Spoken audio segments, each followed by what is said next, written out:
Hey everybody, Mike here and welcome to the channel.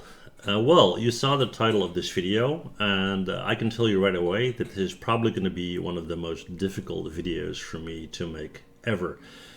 Not because it is hard for me to do, but it is complicated to explain. But nevertheless, it is something that I developed over the last 30 plus years and I want to share it with you guys. One, because it helped me quite a lot, and two, because people in my Facebook group are specifically asking about it. Well, where did this come from? Well, I have to go back a little bit.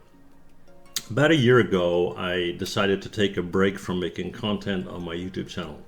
At that point, I had something like, I think, 140,000 subscribers. I've been making content about 3D modeling, animation, and that kind of stuff for, I don't know, 9 years or so. And I felt it was time to take a break.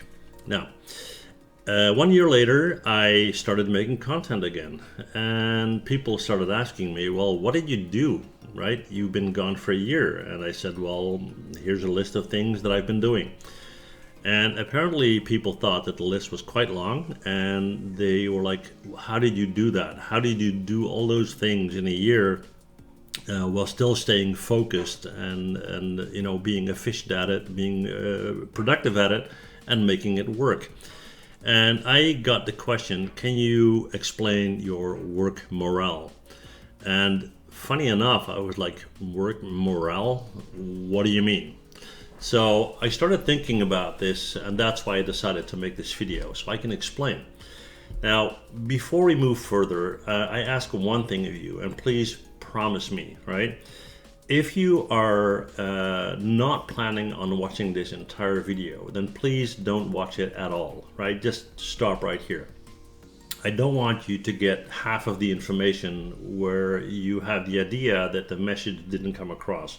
So please either watch it, the whole thing, or just step out now. That's just the only thing I ask, okay? For those of you who are going to stick around, pause the video, get a cup of coffee or tea or whatever, because this might take a while. I'll do my very, very best to be clear in my explanation and to get the message across. All right? Cool. Alrighty, I guess you guys are still here, so here we go.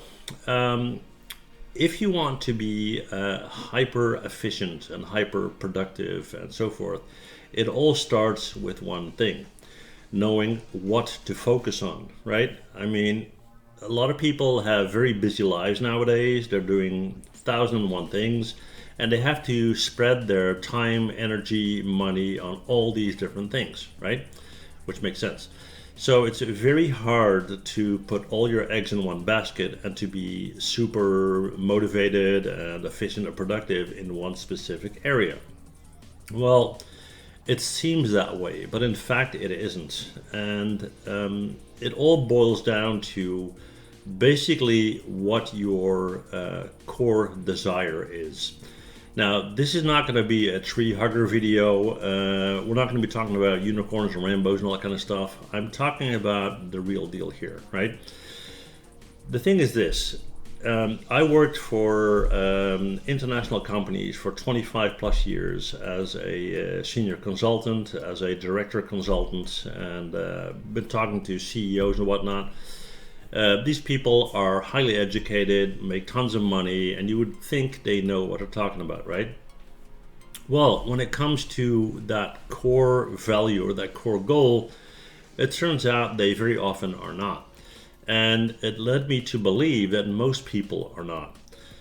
I'll give you an example. Let's say I ask someone, okay, what do you want to do when you grow up, right? Oh, I want to be a truck driver. Okay, cool. Why do you want to be a truck driver? Oh, because of, the freedom, or because I'm outside all day, or because it's technical, or and so on and so on.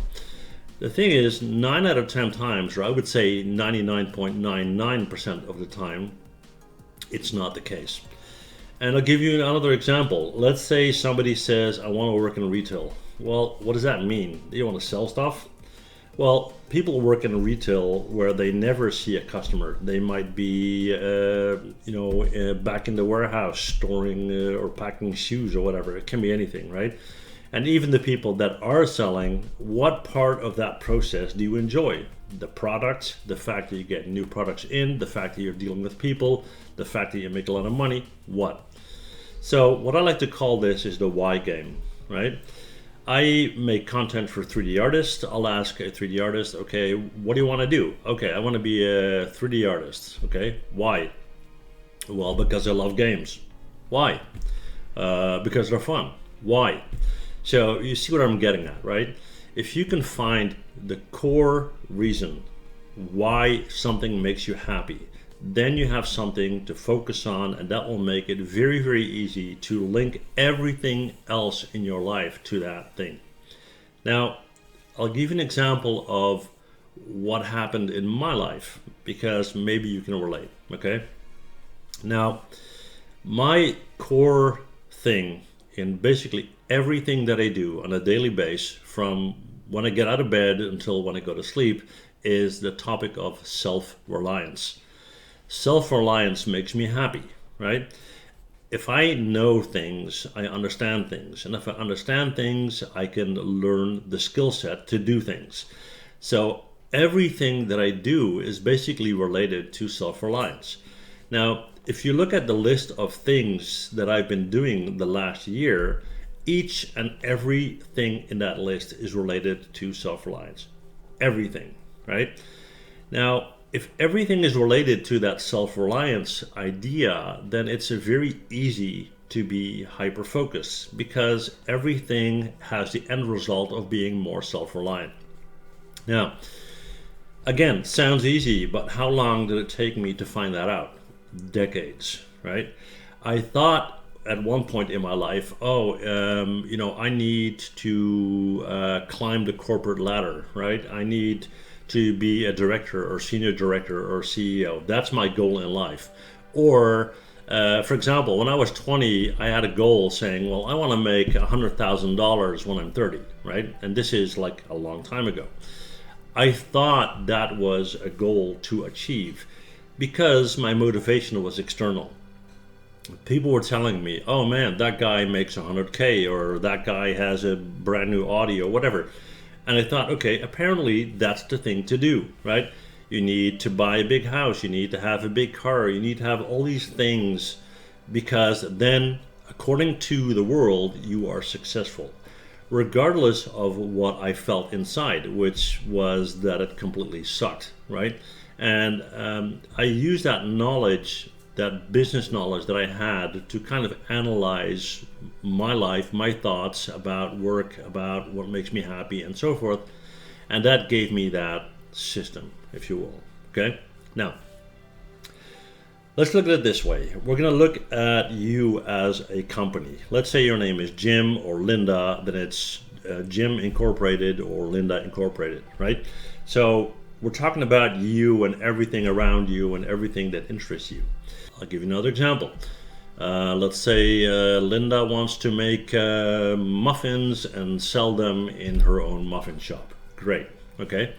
So you go out and you rent a building, a commercial building, and you have a bank loan. You set everything up and you start making muffins and you sell them. Awesome. Okay. Now, as you do that a while, you find that there's another shop in town that started selling muffins, and you're losing clients and your revenue is going down and you get worried and whatnot. And somebody says, well, if you start selling frozen muffins, then the profit margin is way, way better, and you can kind of bump that up to the previous level and so forth. So you start doing that, right?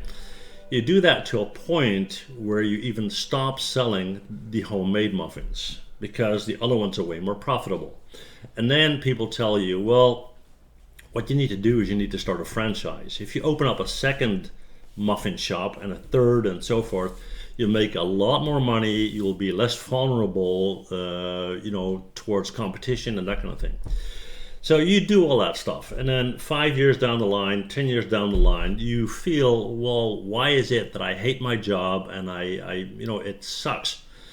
Because you moved away from the why.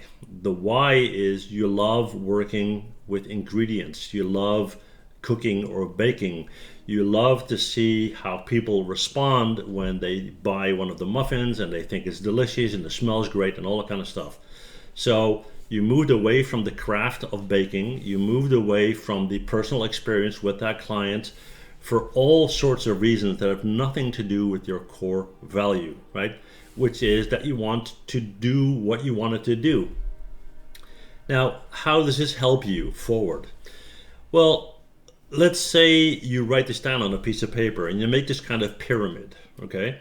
And you say, okay, what is the most important thing to sustain or to hold on to that goal? It is continuity. I'm making muffins today, I'm smelling them today, I'm seeing the response of that client today, and I want that feeling to continue. So you put this down in a pyramid as one of your highest values. Now, everything is connected to that core value, literally everything. Somebody says, hey, are you interested in a franchise? You look at your pyramid and say, well, what does that do to my core value? Well, it will move me away from it. Okay, so I'm not going to do it, right? What if you sell frozen muffins? Well, then I move away from the craft of baking, right? And I'm becoming a reseller. It's moving me away from that core value, and I don't want to do that. So that's how you make your decisions. That's how you understand what you want to do and why you want to do it. Now, for now, we're talking about work, but let's talk about a goal that's way deeper than that, okay? Even the fact that you're working with ingredients and baking, it gives you a great feeling. There is a value behind it, right? And you need to get to that deepest level so you can apply it to any facet of your life, right? Let's stay with the example of the muffins. If you say, I like making muffins from scratch, again, I will ask you the question, why? Oh, I don't know, it feels good, it smells good, whatever. Why? And you keep on asking that why question. And over time, over years, you get to a deeper level, deeper level, deeper level. Now, let's say for argument's sake, the reason why is because you grew up in a fantastic, caring, warm family, and you remember your mom doing that in the kitchen together with you when you were a little girl, and that's your fondest memory, and you love family, you love, the coziness, you love the homey feeling of it, right? Now, if that is something that is so important for you, then it will not only show in your work making muffins, but it will show in the way you decorate your house. It will show in what kind of relationship you have with a potential partner, with your kids if you have any, with your pets if you have any, and so forth and so on. So finding that deepest core value, that is key to becoming hyper-focused. Is it adding to that goal? Yes, I'm going to do it. Is it not? No, I'm not going to do it. And of course, life is not black and white, it's gray. Sometimes you got to do what you got to do. But from a time point perspective, you can do things now because you know that they will contribute to that goal later. Okay? All right. Now, looking at the things that I've been doing and the self-reliance that's key for me, why am I then sharing that information, right? If it's all about self-reliance, why would I make content online and share that with people and not monetize my videos? Well, the thing is, the reason why self-reliance is so important to me is because I had to fight very, very hard to become self-reliant, right? I'm not going to go into details, but let's just say that I didn't have the greatest youth, right, or the greatest upbringing. So as a result, fighting for that self-reliance gives me a feeling of empowerment. And why wouldn't I want to share that with others who need that strength for themselves to become happier in life?